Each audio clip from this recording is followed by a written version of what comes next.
Hey everyone, this is Jordan and I'm back with another comic book review video. Today I will be reviewing two comics, plus I'll be commenting on two movies that I saw that I think are worth talking about. One of them is this movie, which actually opened up here this week. And in the States, it's gonna be opening, of course, on the 21st. So I will try to keep my comment very general terms, so I don't spoil anything. It's more like a recommendation than an actual review or thoughts or commentary on the movie. The other one is, of course, Alfonso Cuarón's Roma, which debuted on Netflix, and I probably got a little more in depth with that one.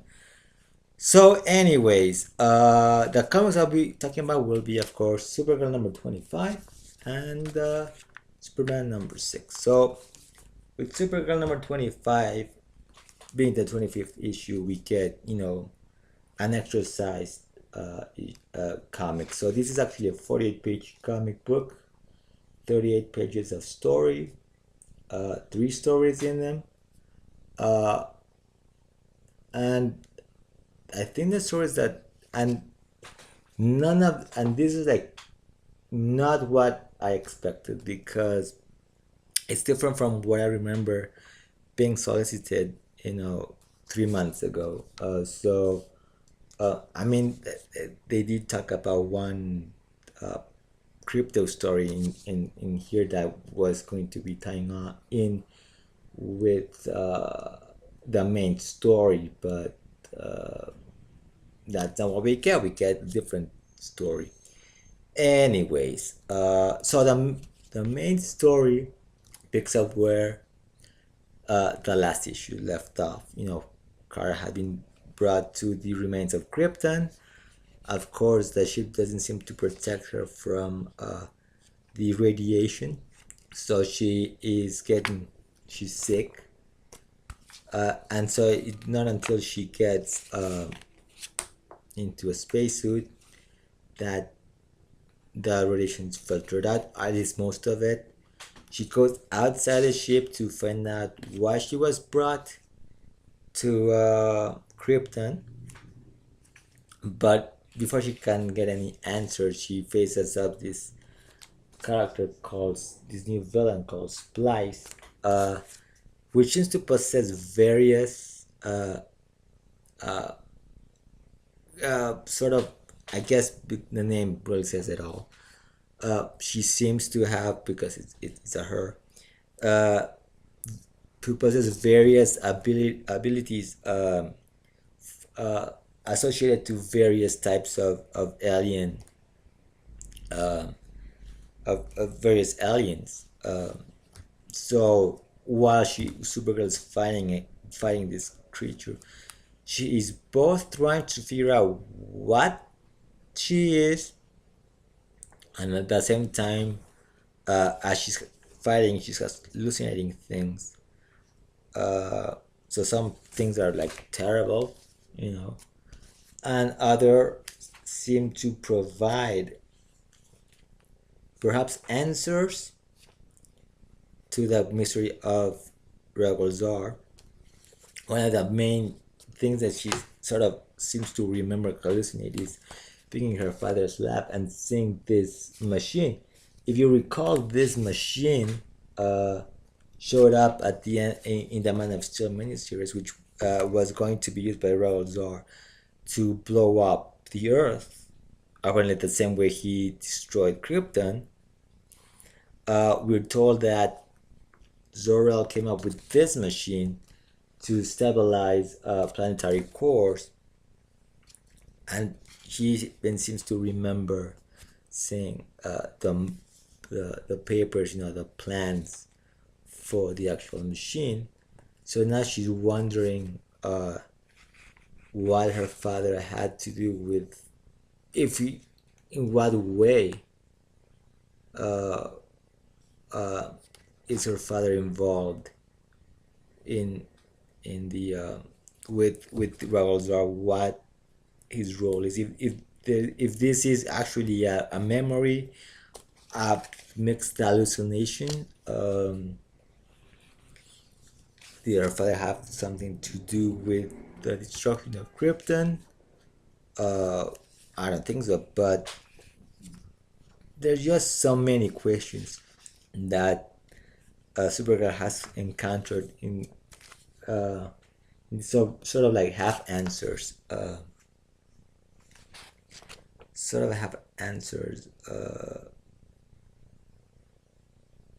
sort of.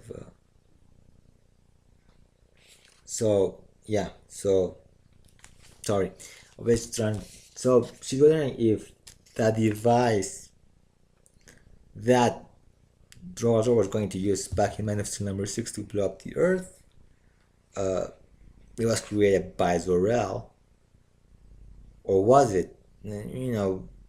She doesn't really. It's not certain. Just she's hallucinating stuff.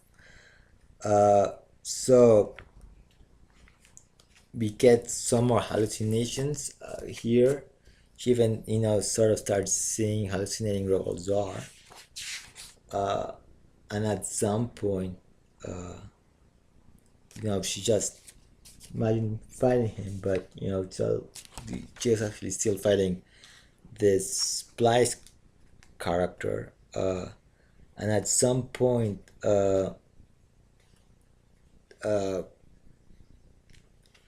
a Splice seems to recharge Supergirl. So when she's got the upper hand, they're both being teleported, ended up in the Vega system. So that leads us to the next chapter, which would be issue 7. Issue 26 will be dealing with the Omega Men. So kind of curious to see where this is going. This story has 2 artists, mostly done by Emanuela Lupacchino, with Lan Medina doing the last 4 pages.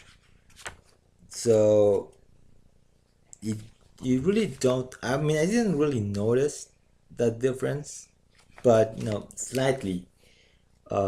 You can notice a bit of the difference, but not too far removed from the main art.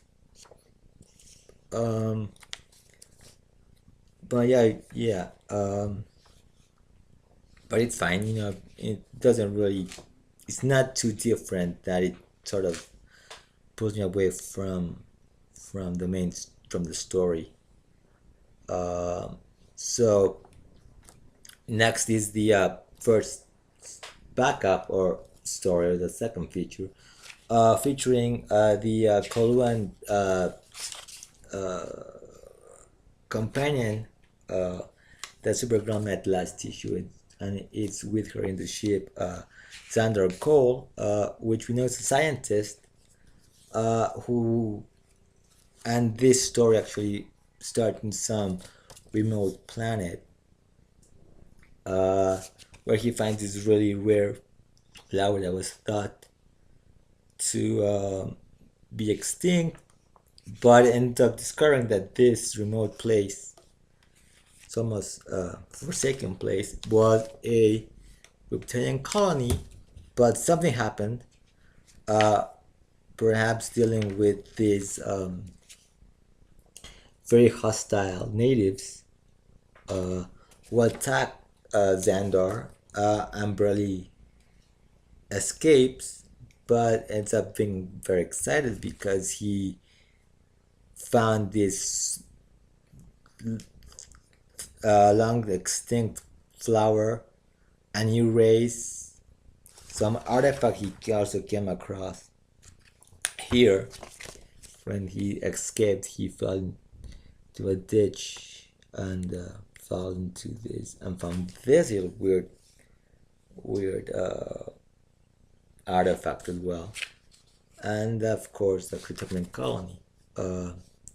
So it's a nice way of getting to know a little bit more about this new character. The art by Brad Anderson, inks by by Drew Hennessy. I mean, the art is, I mean, very well, great art. I mean, for creating this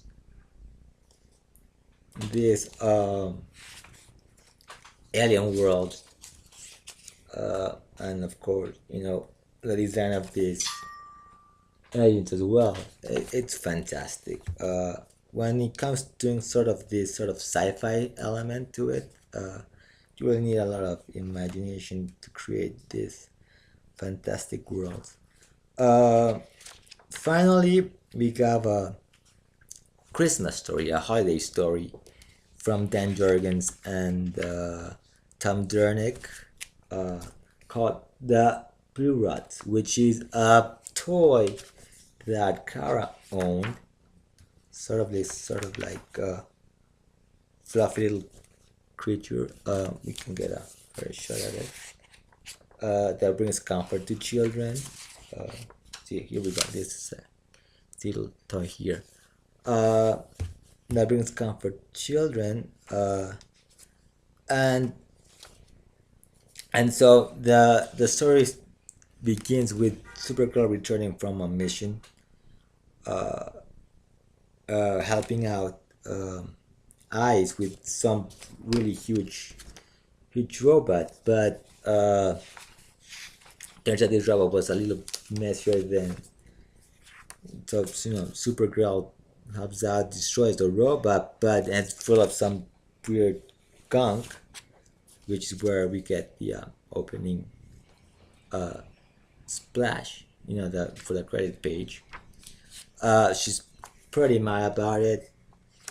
Goes on to take a shower, and then finds her whole room with all her clothes. Her closet a little bit at disarray.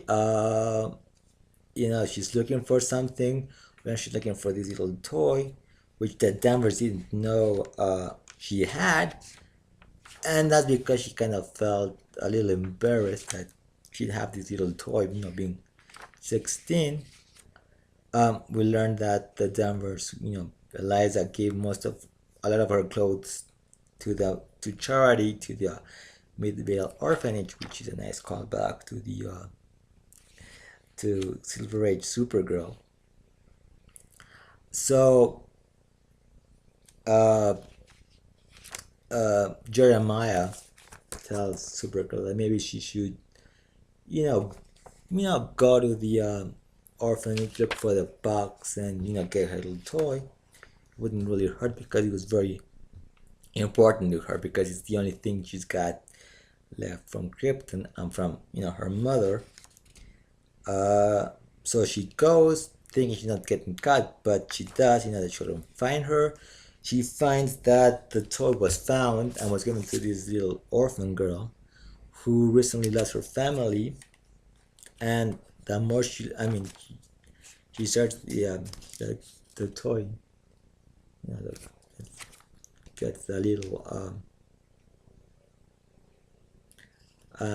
she sort of thinking about that this little girl said, she shares that with her, and learns more about her in particular, and why she doesn't really feel like it's Christmas, because she's from up north, so National City doesn't know. So she calls Ice and gives the children a real snow, and Supergirl decides to give her that. Doesn't even bother to ask for the toy back. She just says she's gonna give it to her, and that's the end of the story. So it's a nice little surprise of a story. If you think about continuity, it doesn't really fit, because we're told it takes 6 months after Supergirl ended. If you go to the Steve Orlando run, her time with the Danvers doesn't seem that long, so this sort of came up like out of left field in a way, but it's a good, fun little, cute holiday story. So overall, I really enjoyed this issue with all of it, all the stories. I've had problems with this run since it started, but once the story started moving, uh, from those three issues, which I thought were not that great, especially the first one. Now that the story is moving along, uh, it's getting better. It's more of a adventure story than superhero story. Though superheroes are involved, but I'm definitely looking forward to the next issue, issue 26. So now we got to Superman number 6. So again, this one picks up where last issue left off, which is Zod shows up. Both Superman and Zod are fighting Ragol Zar, and for the most part, we get even Rise being pushed to the limit art-wise, doing all these double page spreads, which are beautiful and very impressive. Uh, at the same time, kind of like I always like when writers really push their artistically, to more than just your regular uh, sequential art. Of course, text heavy, which sort of gives us an insight into what Superman is thinking at a moment of battle. He actually doesn't want Zod to kill Ragolzar because he wants to know and more answers out of Ragolzar. Unfortunately, once again, Superman is not given that opportunity because he's pulled out of the Phantom Zone by the Atom. So Ray Palmer used the same method of the experiment that Star Labs did, that actually made the Earth get sucked into the Phantom Zone as a way of bringing him out. Of course, he could have been close to getting answers, but just like Man of Steel number 6, when Supergirl sent Rogol into the Phantom Zone, that chance was lost. So, anyway, she decides to ask to handle some emergencies, because there were some situations that still left the Earth a little unstable after being sucked into the Phantom Zone, brought back out. So they need his help to handle emergencies. Meanwhile, we continue to see the fight between Rogolzar and Zod, and surprisingly, somebody as ruthless as Zod loses against Rogolzar. Just the criminals are siding with him. He's basically dragging Zod in defeat. Carries him like that. So we don't know if he's badly injured or dead. But somebody who is not used to pulling punches is defeated against this creature who seems to be more powerful than any Kryptonian under a yellow sun. He's just ruthless. Anyways, we also get, of course, as the cover teases, the return of Jonathan, looking quite older than the last time we saw him. So, unlike what the cover teases or shows us, it's not so far as anything too sinister. Uh, but it's just a very powerful image, I guess, that catches in the eye. Not many covers these days, though, sort of reflect what goes on inside the comic.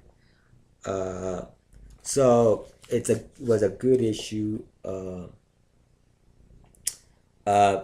as I've mentioned before, most of the Superman stuff in from the Superman comic seemed a little too simplistic. There wasn't a lot of stuff happening except what we got with Superman and the Earth getting sucked in the Phantom Zone and Superman just fighting Rebel Czar and the Phantom Zone criminals.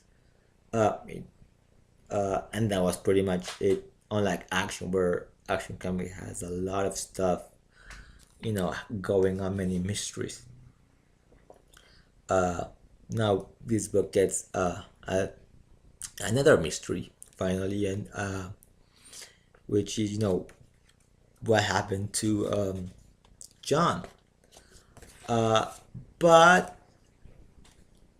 this being written by Bendis, and this book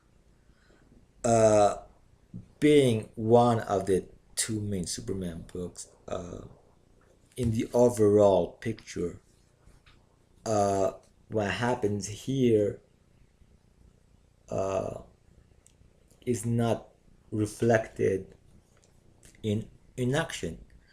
So we get a mention of John, when Louis returns, right? It seems we got a reference to the Earth being sucked into the Phantom Zone last in the last issue of Action Comics, in the opening splash, but no reference to John's return. So I would have expected, and of course, there's a reference in the text part of the opening of Action Comics. But again, where does the stories in this book fit into the overall picture or of both books? I mean, this is supposed to be like the same Superman, we're supposed to be taking the same universe, but they're just so apart. Considering that it's written by the same person, I would expect that there was some sort of bigger picture plan for the book, like for the entire Superman line.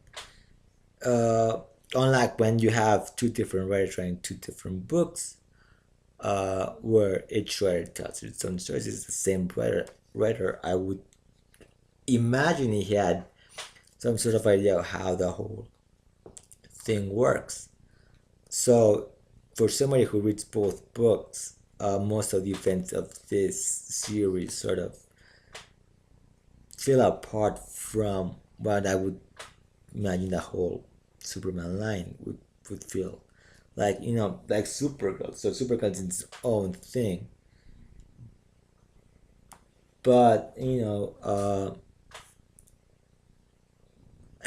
it's fine. It's its own thing related to the events of of the Man of Steel miniseries.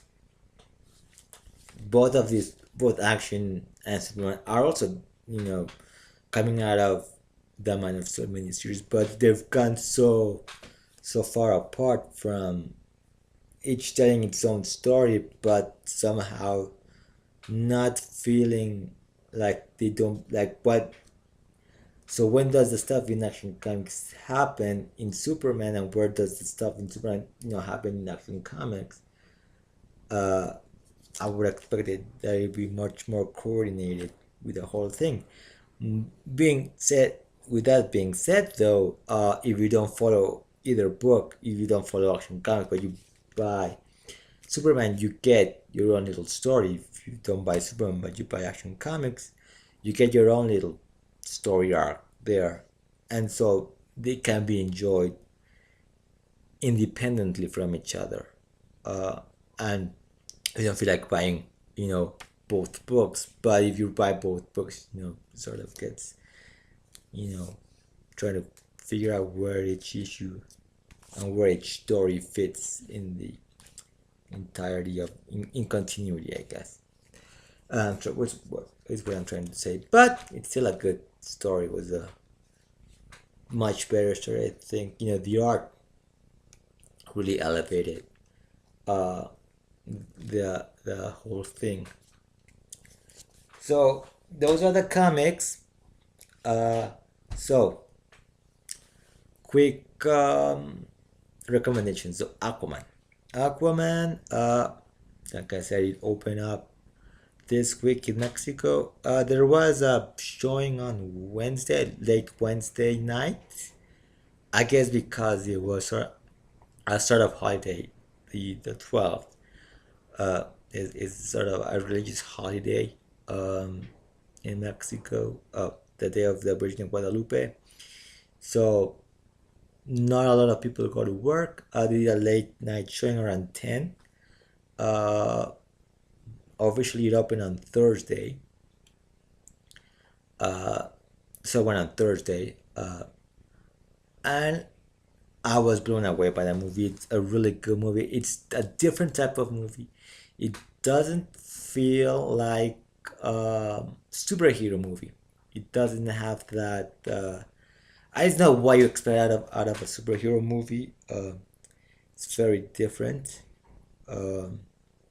in that sense. Just stands out. It's not what you expect from a DC movie, out of a Warner Brothers DC movie.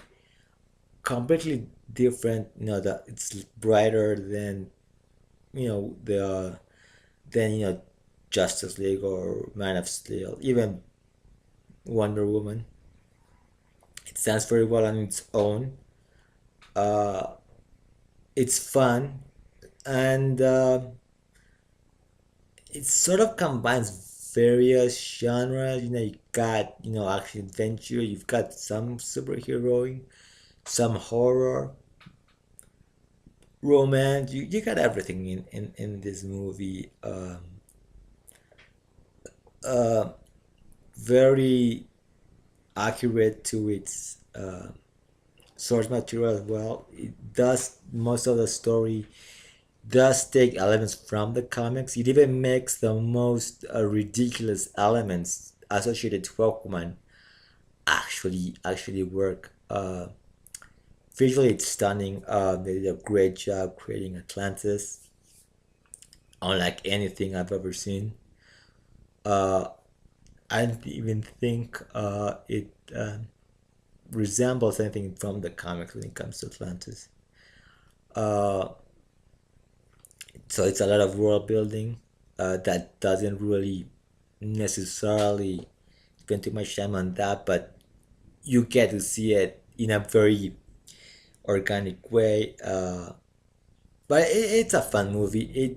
If you have certain expectations from a DC movie, I mean, uh, you know, forget about it. It's just gonna blow your mind. I mean, it blew my mind.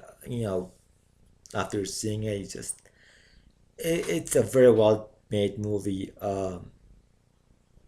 I mean, I'm pretty sure once the movie comes out, all these comic book sites are gonna start sort of nitpicking how it fits in the larger extended universe or the movie universe that DC and Warner have created since Man of Steel.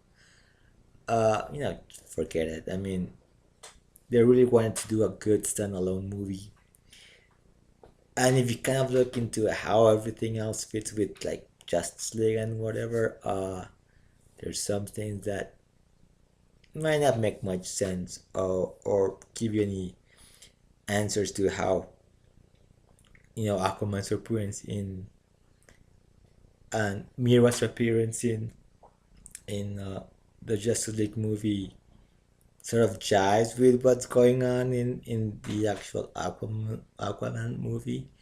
But as a standalone, it works great.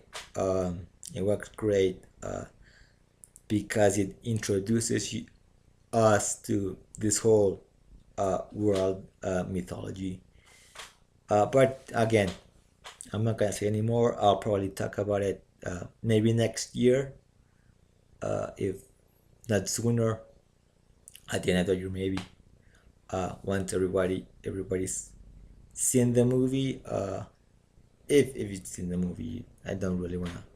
Even when time has passed, I don't really want to spoil too much of it. But just take my word for it. It's a great movie. The other one I want to talk about, of course, I said was Roma, by Quaron. I mean, it's a great movie. I mean, it was basically referred to as Quaron's masterpiece. It's a very personal movie for him. Uh, it really, I guess, introduces to those who truly don't know much about Mexico, or our culture, social, history as well, because it does take place in a very important place in history, which is the year between it takes place between 1970 and 1971. 71 was a very important year, very sad year for Mexico, and the main story, the main story sort of intersects at one point with a very important historical event, which is a massacre of students that occurred in 71. In 68 there was one, which actually took place where my dad lived. So there's this area called Tlatelolco, which it has a lot of buildings. Uh, it has a little square, little plaza there. It's sort of like buildings, and they have like a little square, their little plaza, where the students gather for a protest, and they were massacred by the government in 1968. So in 71 there was another student protest, and the results were the same. And while I've heard a lot of things about what happened in 68 and 71, it's been made clear that there was a little bit of provocation going on uh, by the government. Actually, say they had people infiltrate the movement, the protesters, and create provoke violence, and provoke the citizens to create violence, and give the government a good excuse to actually shoot the students and repress the whole movement. So it touches upon that. If you watch the movie, you now get to that scene and see what happened there and why it happened. And so this is one of the darkest moments in Mexican history, and one that has brought us to what happened in the recent elections here in Mexico. And hopefully things will get better. But again, the story follows the life of, well, it's a story about one of the domestic workers in this middle class family, who live in a neighborhood called Roma. In Mexico, we call that Colonia Roma, which means colony, which kind of got stuck there during colonial times, and we never really changed. But there's a neighborhood uh, where what you would call the middle class live. In Mexico, we kind of refer sort of like high middle class, because there's like the middle class, and there's even a lower middle class, which would be people that are really poor. I mean, poor would be like people that live in small, really small towns, and the indigenous people as well, who don't have a lot. So the lower middle class would be people that have like little stores and have a own small business owners would sort of not have a lot of money, but they live pretty decently. We have the middle class, which would be people that guess don't make a lot of money, but enough to live comfortably. Sort of where my dad comes from.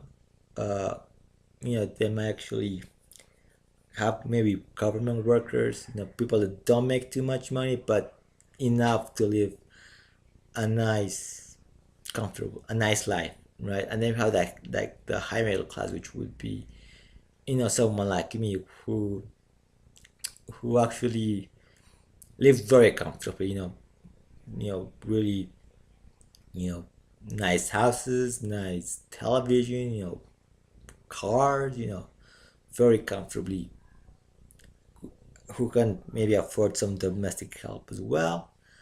Uh, so what would be in American terms understood as your basic middle class. Uh, so the story follows this domestic worker and her and the family she works for. Uh, nice big house, but there's a little drama in that family, and of course this woman, uh, lives and is part of it of that. So it's a really good movie, very emotional as well. It's in black and white, beautifully shot. Uh, so just seeing it, I can tell you that there's some things about Mexico from 40 plus years ago and the current one that's very similar, and then there's things that have changed, of course, as well. Uh, it To me it sort of showed some of the things I've heard about that Mexico used to have. Like it used to have like streetcars, sort of like in San Francisco, sort of like that. We don't have those anymore. They used to have them. They're trying to bring them back though. I'm not sure because of trying to be much more uh, green friendly city. But get to see like those street cars and but there's a lot of things that still you know it's still a part of Mexican culture. Uh, so anyways, check it out. If you have any questions about certain things in the movie, just let me know uh, in the comments or on Twitter. So I've run out of time because I'm almost going for 40 minutes and I wanted to make it faster. I mean, but two books and basically I reviewed four stories. So anyways, until next time, keep smiling.